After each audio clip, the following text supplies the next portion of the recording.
এখানে ফিরে এলাম, যেন শতাব্দী কেটে গেছে অজানার তিমিরে, অচেনা সমীরে।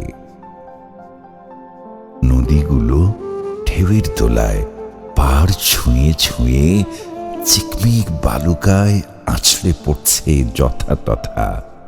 স্বচ্ছতা প্রমাণে মাছের মিছিল নিয়ে যেন চলেছে হোথা। হিমঝরে উদ্দাম মাতাল, পাহাড়ের সাথে যেন সদ্য প্রণয়ে বেতাল।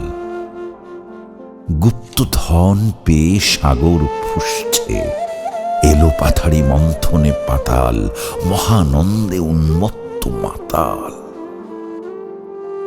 গাছে গাছে ফুলে ফলে বর্ণে গন্ধে ঋতুর জয়গান। কাঠ বেড়ালি নেচে গেয়ে হয়রান, অবিরাম পাখিদের কলতান।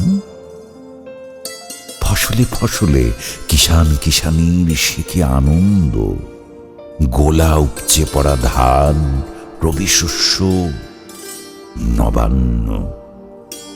আদমজি পাটকল আবার সোনালি আসে পৃথিবী জয় জয়াকার। ভোরের আজানের সাথে টুনটুন টুন সাইকেলে তান তুলে হাজার হাজার শ্রমিক ছুটছে কাজের আনন্দে সকল দুঃখ ভুলে। শিশুরা প্রকাণ্ড মাঠে খেলছে মহানন্দে দুলে দুলে।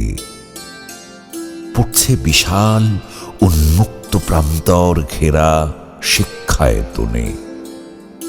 আমাদের হাসপাতালে যেন পাতাল ফোড়ে বিবিধ রত্ন এনেছে দেব চিকিৎসক, রত্ন শল্যবিদ। রাজনীতি রূপান্তরিত মানুষের নীতিতে ঝড় বন্যাকে বাঁধ দিয়েছে কারিগরি বিজ্ঞতার বিধিতে। এক রজনীর কল্পিত কাব্য, স্বপন যদি মধুর এমন, স্বপ্নে স্বপ্নে বাস্তব হবে জীবনও তেমন। হোক সে নিছক আশার স্বপন, তবুও বুনেছি কল্পগাথা, ফিকশন নয় সত্যি কথা। একদিন হতে হবেই এমন, স্বপন যদি মধুর এমন।